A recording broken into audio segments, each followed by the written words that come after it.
Welcome back and thank you for staying with us. We'll be diving right into our discussion segment. And now a definitive ruling in one of Nigeria's most contentious legal battles. The Federal High Court in Abuja has sentenced Nnamdi Kanu, the leader of the indigenous people of Biafra, to life imprisonment. Justice James Omotosho handed down the sentence after convicting Kanu on all 7 counts of terrorism, opting for life imprisonment on 5 counts alongside 20 years and a 5-year jail term on others.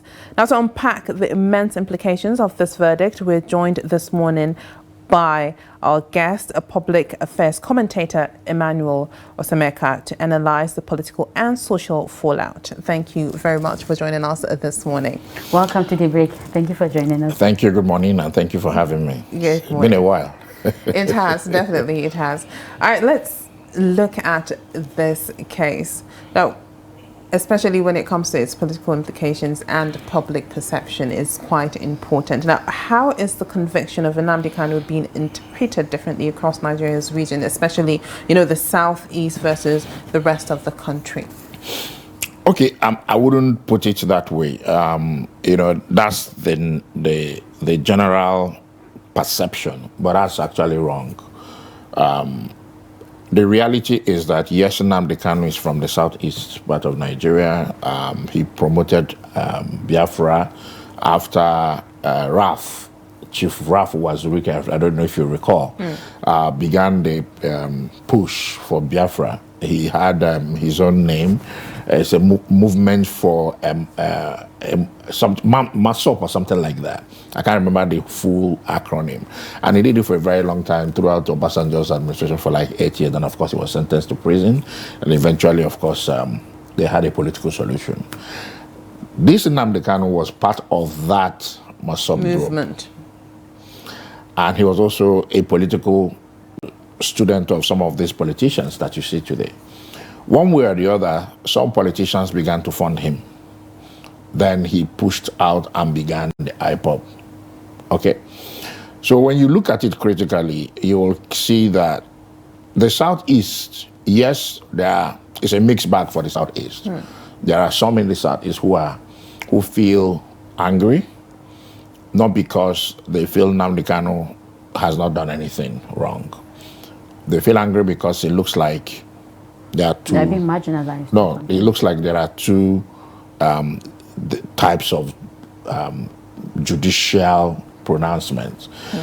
Like yesterday, someone called me up and said, "Oh, have you seen the Ansaru guys are giving 20 years, Nnamdi is giving life sentences?" I said, "Can you look at the situation? Can you look at the cases?" Okay, they're comparing. They're not the intricacies of the. He says terrorism is terrorism. It doesn't matter. I said, okay, fine.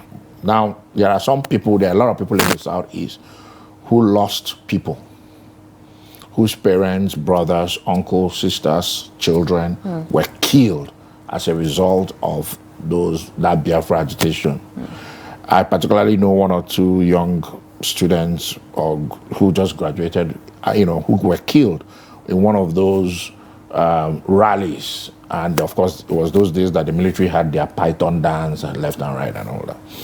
So it's a mixed bag for the people of the Southeast, and of course across the length and breadth of Nigeria. If you listen across, some legal minds have begun to postulate that Justice James Omotosho didn't give Nnamdi Kanu a fair hearing, while others said no, Nnamdi Kanu had ample opportunity to defend himself. Unfortunately, he took a path that was sort of detrimental to himself. For me personally, I felt sacking your lawyers to defend yourself when you're not a legal mind, and it's a criminal case. No matter how bright you are, if you're not a legal mind who has been exposed to the vagaries of the courtroom, if you listen to the judge, many times he will say, "Are you sure that's the way you want to go? Why don't you consult?" The judge kept giving him opportunity to revert. I mean, if you are a suspect and you had the likes of Professor Michael Zokome defend you at some point. Then later, you had the retinue of Maxwell Okpara and the rest of them.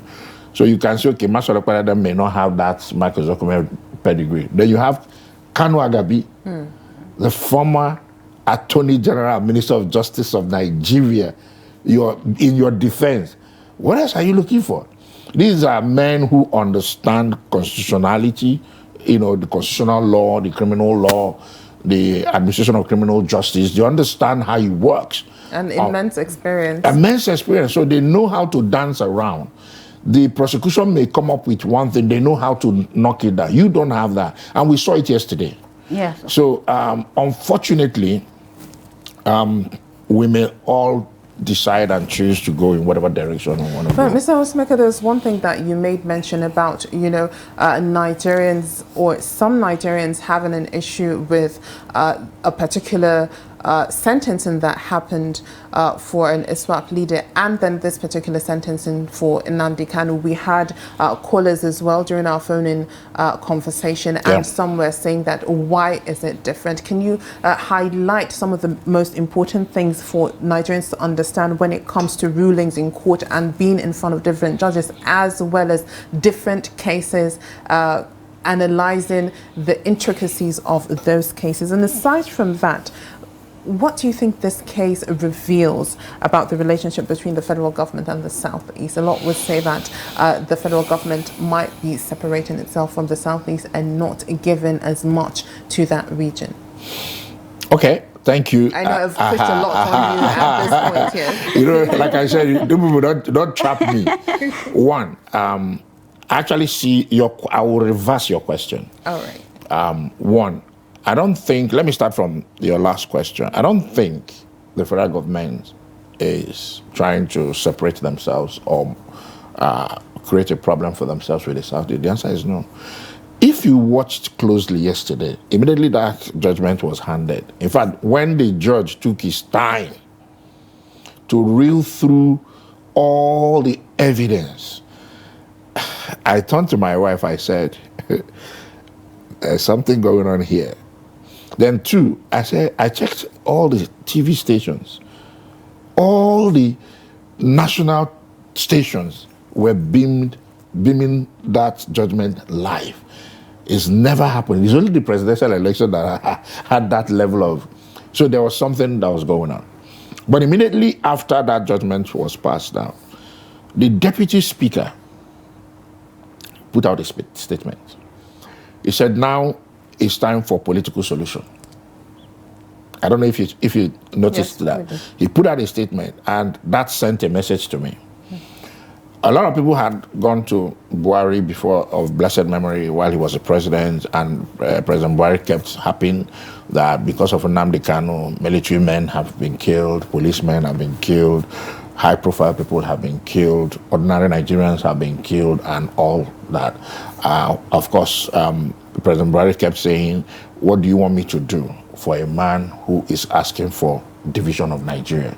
Don't forget, be it military or civilian government, there's one nomenclature that is always in their mouth: one indivisible nation.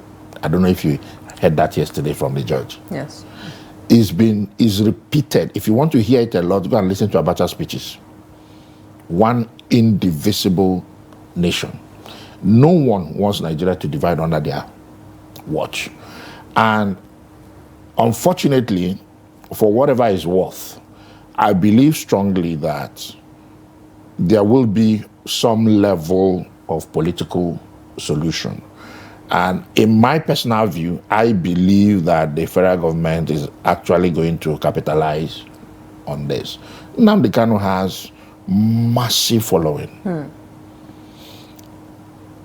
I think Nnamdi Kanu can be likened to Donald Trump. Oh, wow.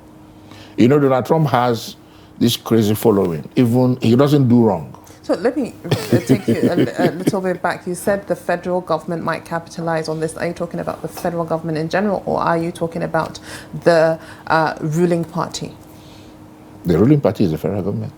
All right. We just wanted to make it clear. Go ahead. So there are lots of outrage from most people of the Southeast. So how might this life sentence affect the security landscape in the Southeast region of Nigeria? Will this judgment deter other secessionist movement, or could it galvanize more extreme reactions from IPOB members and supporters? I mean, we have had our Absolutely right on the money, on the phone Maryam. interaction saying IPOB if you is take not going away to stop, one, you know, another head might emerge. Okay, so if sometimes you might want to also put yourself in the shoes of, if suppose you are the president, or suppose you are the governor, or suppose you are the chief of defense staff or the IGP of police. If you are faced with this kind of issues, what would be your go-to solution? So sometimes that's sometimes how I try to look at issues. I do not intend to be president of Nigeria at any time in my life. I like my peace too, and I do not intend to be a politician at any time in my life. I love my family too much. I love my mom. I don't want anybody to harass her. The politics in Nigeria is not for children like me, men who have no understanding of politics, because in all fairness, I do not understand politics in Nigeria. And as a student of politics that I've always called myself, politics and of course political development in Nigeria, I try to situate events. Nnamdi Kanu, unfortunately, I'm going to offend people, played into the hands of the same politicians who used him. That's one of the reasons why I tell I can never be a politician. Because politics is about using people and dumping them. That's what politics is about. That's why everybody is angry here, there, left, right, and all. That's why you see people move from here to this place without any ideological, merger. So, unfortunately, what Nnamdi Kanu agitated for can be situated within the political sphere. So someone says, oh, what about Sunday Igboho? Sunday Igboho also talked about Yoruba separatist movement. Somebody will say, oh, what about the Odua People's Congress? I think it's Gani Adams or so. Somebody says, oh, what about the Boko Haram people that are getting this and that and that? And I say, look, I agree. They may all sound and be the same. But when you present the facts, like the judge presented the facts yesterday, somebody said, oh, that the Ansaru guys killed police officers, they killed people. But Nnamdi Kanu never killed anybody, he only spoke. Yes, he spoke. When you look at the families in Ihiala local government in Anambra State, Ihiala for 5 years has not known any form of governance because of the activities of, these criminals. Let me just use that word. If you go between Ihiala borders Olu in Imo State, it's a no-go area. All the big men, the billionaires in Anambra State and Imo State in the last 5, 6, 7, 8 years don't go home. They do their traditional marriages and all that in Lagos and Abuja. The governor of Anambra State, his daughter, his son, got married. They did it in Abuja. I don't know if you understand the level. Unfortunately, Nnamdi Kanu played into that hands, and he by himself created the evidence they used against him. He was on social media saying all kinds of things. He was on social media dishing all manner of instructions. And orders. These and others. And they were verbatim orders. Unfortunately, there's nothing you can do about it. These are evidences he created by himself. And like they say, social media never forgets. So people must be careful. What you say, what you write, how you put it out. Because a lot of people don't know today that there's what is called the Cyber Crime Prohibition Law or something, Act.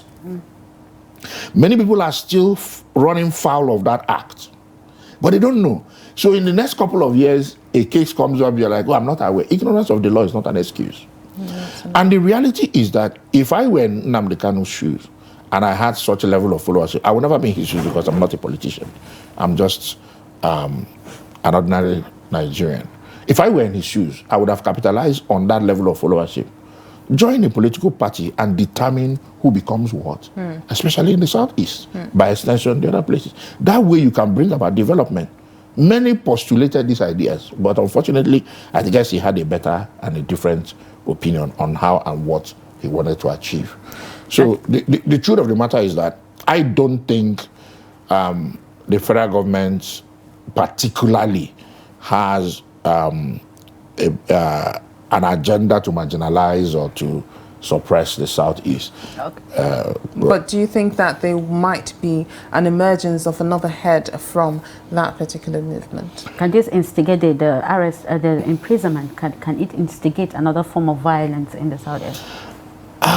It remains to be seen, in all honesty, because I believe that one of the major reasons the federal government chose to broadcast that judgment was to be able to let people know the extent the federal government can go to prosecute you.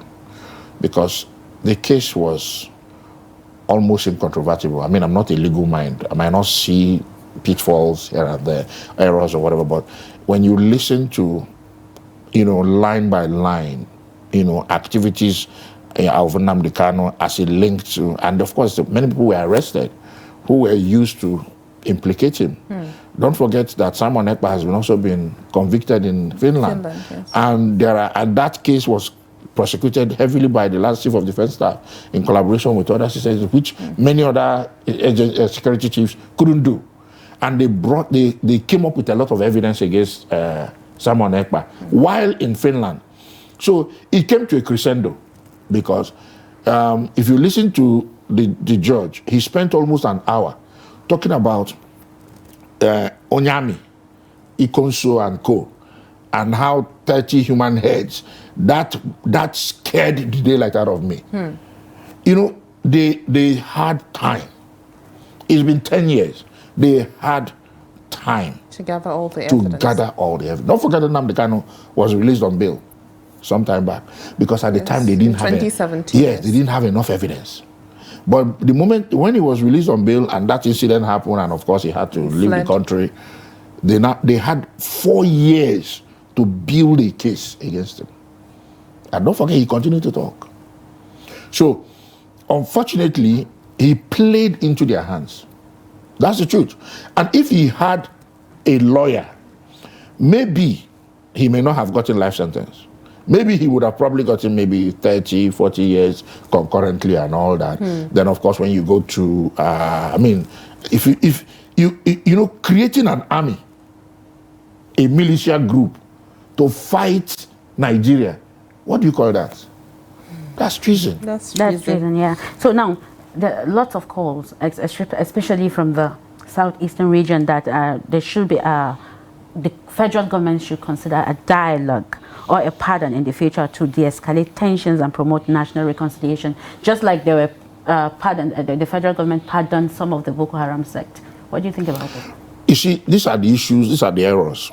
One, for federal government pardoning the Boko Haram or the Ansaru or whoever or whatever, those things, or even Sunday Boko, happen because the leaders of thought and the political leaders in each region prevailed in unity to the federal government. If you recall, somebody was able to reel out how each governor came out, including the current vice president, to talk about that the Boko Haram people are not criminals, they should be considered to get amnesty, just like the, what do you call them, the Niger Delta militants. How many Southeast leaders are pushing for a pardon of Nnamdi Kanu? The last time I checked, it was probably just Peter Obi and Charles Soludo. Even his governor is not asking for him to be released. The Imo State governor is not asking for him to be released. The Ebonyi State governor is not asking for him to be released. Who is remaining?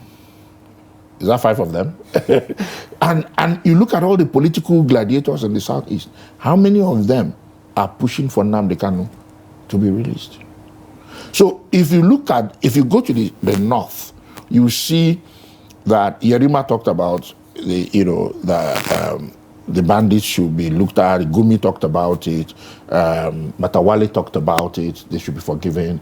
The current vice president, when he was governor, even talked about that the Boko Haram guys are fighting because they are hungry, because of poverty and all. Those call it sentiment, but they are leaders and they are political leaders.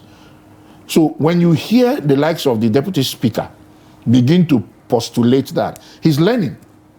So the question now is, how many Southeast leaders is he able to galvanize and go in as a block to prevail on the president? The president has the power to give pardon or to reduce the sentence or whatever the case may be, but I don't see it happening in 1 year anyways.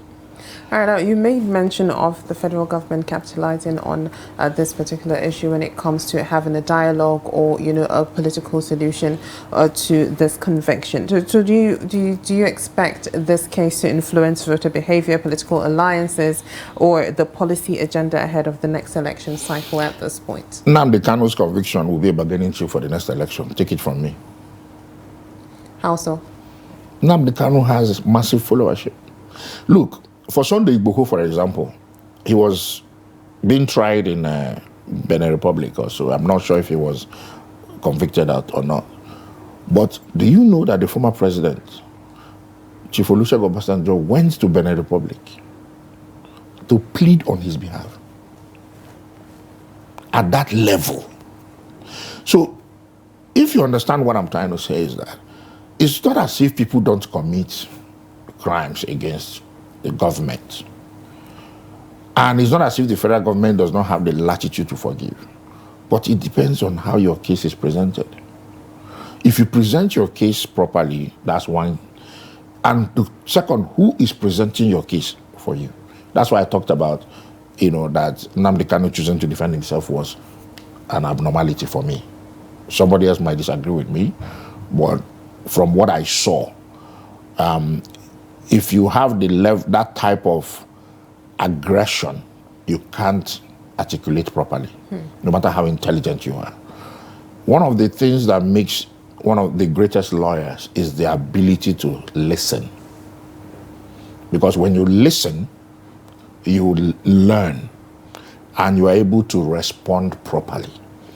But if you don't want to listen, or you feel you are the wisest person, here. I mean, one of the sins of my Governor Soludo, is that everybody says that he's the smartest person in the room. He doesn't listen to advice because he feels he's a professor, he's this and that and that and that. That's why people are really not happy with him. And of course, if you also see him on television, sometimes some of the things that he says are not really very pleasant. So, using that as an example, you must, as a leader, one of the greatest quality any leader will have is the ability to listen to people. Because when you listen more, you understand perspectives. Okay. When you listen more, you're able to, put together what everybody is saying. Okay, in 1 minute, will this imprisonment attract British interest, considering the fact that Kanu is a British citizen? There's a law in the British is a constitution, even though they don't have a constitution. There's a law that says that if you are convicted, if you're a naturalized British citizen and you're convicted of terrorism, you lose your citizenship. So Nnamdi's case is a bit complex, given that what he's agitating for, if you want to look at it critically, in one breath makes sense. But in the other breath, sometimes it doesn't make sense. There's marginalization in Nigeria. The southeast part of Nigeria has not produced the president of Nigeria, apart from the Governor General in 1960. And that Governor General served for, was it up to 5 years? From 1960 to January 15, 1966. And the Governor General didn't have powers because the Prime Minister was in charge. Since then till today, the best the Southeast has gotten is vice presidency. under Shagari. All right. All right. Thank you very much. Thank you very much, Mr. Emmanuel Osemeka, for helping us unpack this particular judgment that was passed yesterday. My pleasure. Thank you very much. Thank you.